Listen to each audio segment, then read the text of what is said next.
Well, the former teammate of Gabriel Jesus at Man City has gone ahead and be revealed on who is better between him and Erling Haaland. That is really a very huge debate because Haaland has the goals, but his team is really looking like it looks shite when it's having him. And for Jesus, his team is suffering when he's really away, and all fans of Arsenal really wanting him to return. So welcome to Rokani Media Football. How are you guys and where you're watching us from? I go by the names of Rokani David. Smash the like button, comment and share. If at all you're watching us for the very first time, endeavor to subscribe to this channel so as not to miss out on stories that we do upload in here on a daily. Rokani David is my name. Now, we are having really a very, very huge debate in the foyer between Haaland and Gabriel Jesus, and obviously the former player or the former teammate of Gabriel Jesus has gone ahead to reveal it. And Fabrizio Romano has also gone ahead and revealed the secrets behind the extending of Mohamed Elneny's contract at Arsenal. And lastly, we're going to talk about Thierry Henry, talking about the title race between Arsenal, Manchester City, and Manchester United. So guys, how are you? This is your channel. And obviously, you guys continue subscribing because, let me check, have we hit 12,000 subscribers? Because we need to hit 12,000 subscribers. And I think we're left with just 20 subscribers to hit 12,000 subscribers. So guys, continue to subscribe to this channel so as not to miss out on stories that we do upload in a daily. And guys, don't forget to hit the notification bell. Now, this story was got from UEFA. He was talking to UEFA, by the way, because they are in the Champions League and they are playing right now. They are playing against Red Bull Cells. This is RB Leipzig in Germany. That's where they're playing at, and the game is still 1-1. And I think by the time I get this video done, on the time of recording the match will be done, and I'll be letting you know who has done what in this particular game. Now, Ederson comparing Haaland to Gabriel Jesus, he said, Gabriel Jesus is brilliant goal scorer. He always looks to score and help the team. He's the striker we needed because he was talking about Haaland, that Haaland is a brilliant goal scorer. He always looks to score and help the team. He's the striker we needed because in comparison to Gabriel Jesus, they're different players. That's what he said. And then he continued to say that Gabi likes to come in from out wide. He's stronger and more versatile.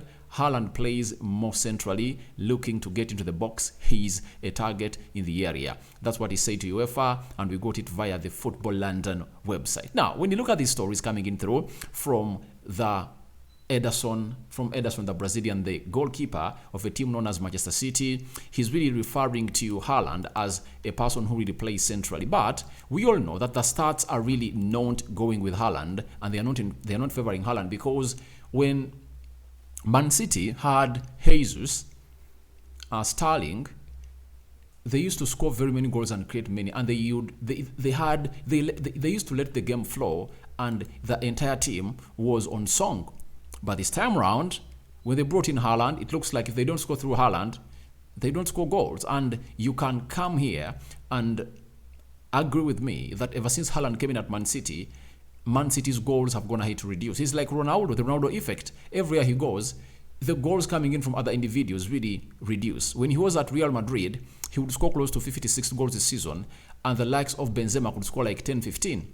He goes to Juventus, the same thing happens. He comes to Manchester United when Cavani had scored 17, Rashford had scored 20, 22 goals, Martial had like 11, you get? So when he comes in through, I think no player even averaged 10 goals that season, because Rashford had 5, Sancho had 4 or 3 goals, and for him, he scored 24 goals. So it shows you that Haaland might be having that Ronaldo effect with him as he really goes ahead to really do the needful that Pep Guardiola wants him to do. And that's why you've seen him that in these recent games they've been playing, he has found himself in a situation of not allowing to come out and really be that orthodox number 9.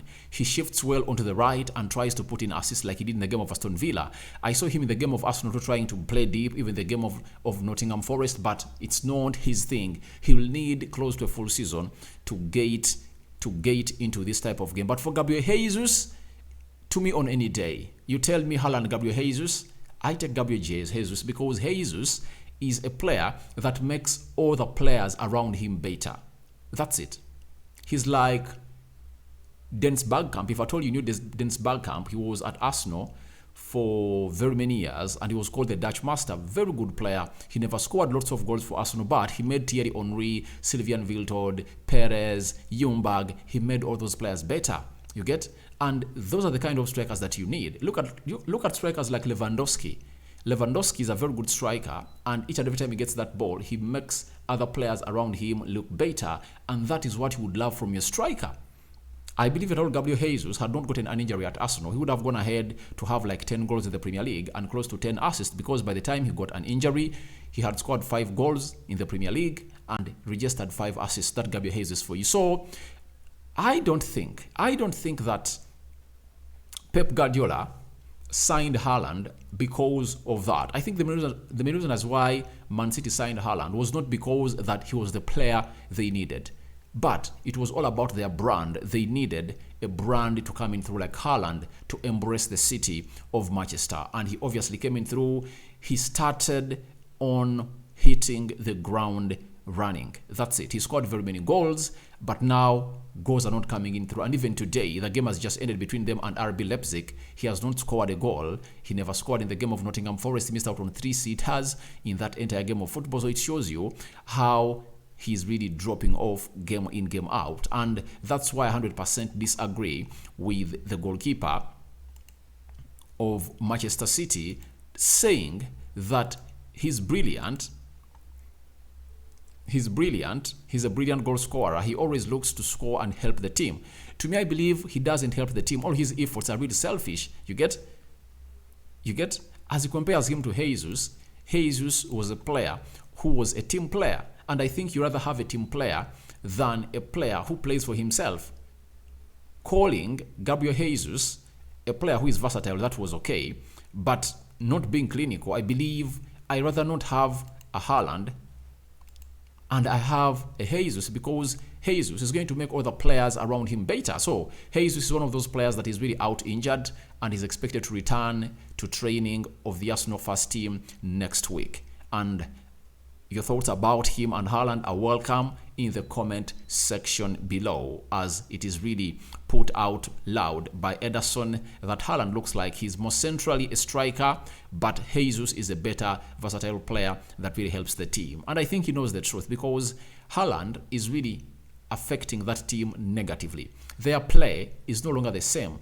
Their fluidity is no longer as it used to be when they are having Sterling and Jesus. So as it stands, it is really one of those things that you're going to go all out and really look at and ask yourself, who is better? And I leave that question over to you. Between Haaland and Jesus, who is a better striker according to you? Now, we have another story coming in from Fabrizio Romano. He has reported it very, very well about Elneny. You know, Elneny extended 1 more year on his contract, and he had to really take a pay cut of his salary that has been earning weekly at Arsenal. And as it stands, he's earning a certain amount of money that is less that he was earning for when he really renewed his contract at Arsenal in the summer. Remember, in the summer, his contract had run down, and Partey having been away, Elneny came in through and really played very well. The same applies to Eddie Nketiah. They both played very well, and they are granted new contracts of being Arsenal players. Now, after extending this contract, Fabrizio Romano has gone ahead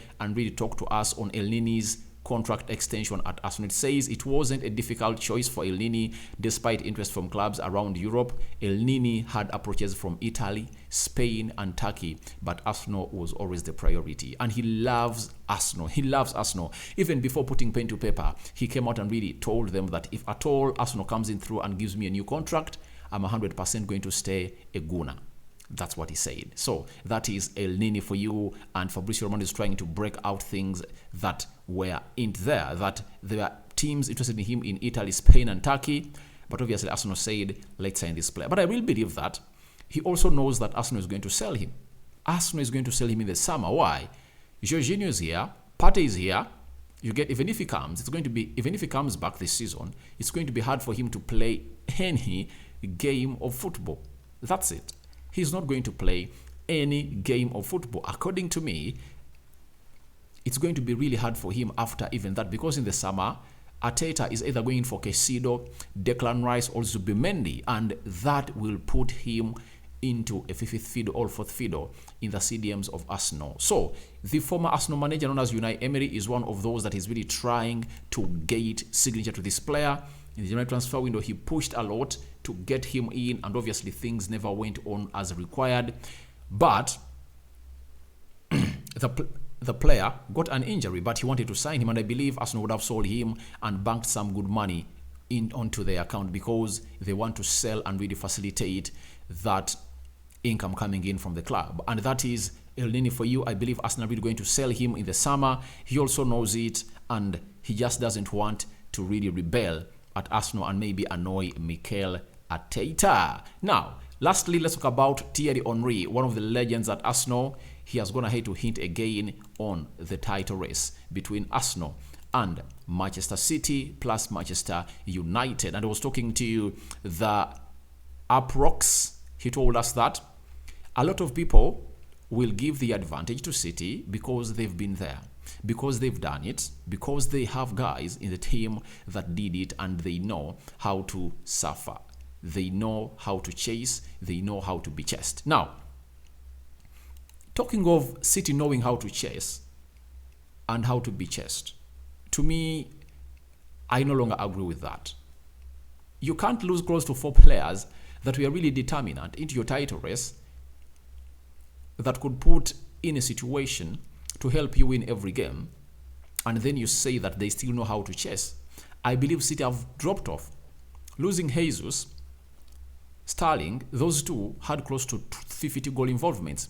You'd find Jesus scoring like 13 goals a season and then putting out like 15 assists. Those are like 30.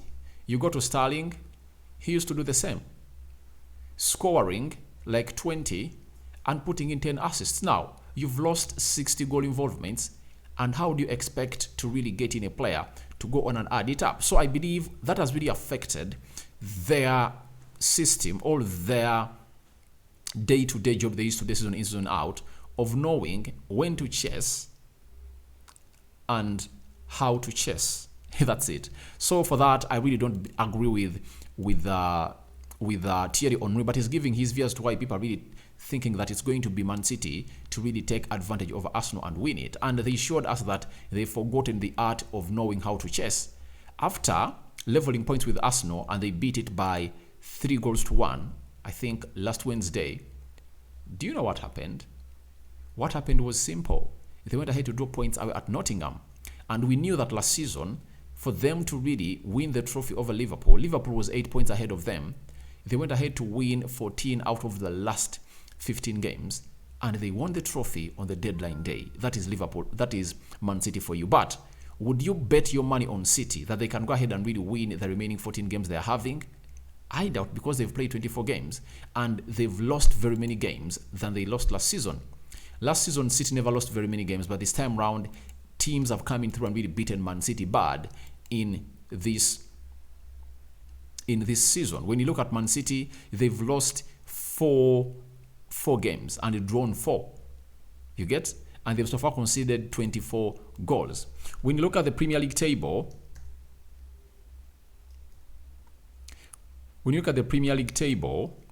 of 2021, 2021, 2022, 2021, 2022, I want to have a look at it. City drew 6 games and lost 3. They only conceded 26 goals last season.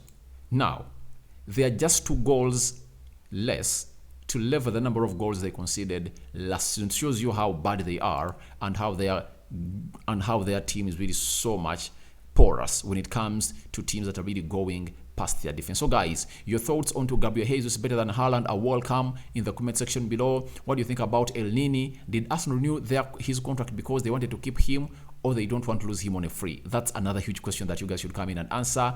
And what are your thoughts about Thierry Henry coming out and really saying the reason as to why City are being given an advantage is that they know how to do it to come back and really win the trophy? Do you think that's right? 100% doubt it, because I don't know. I don't believe that they are still that team that they were last season. So guys, Thank you very much for watching in through. May the Lord bless you abundantly. Rokani David remains my name. Rokani Media Football is the YouTube channel. I sign out for now. See you later, my lovely mates, and good night. All those that are really going to bed, but all those that are really still watching in, we are coming back with one more story left. I'm out.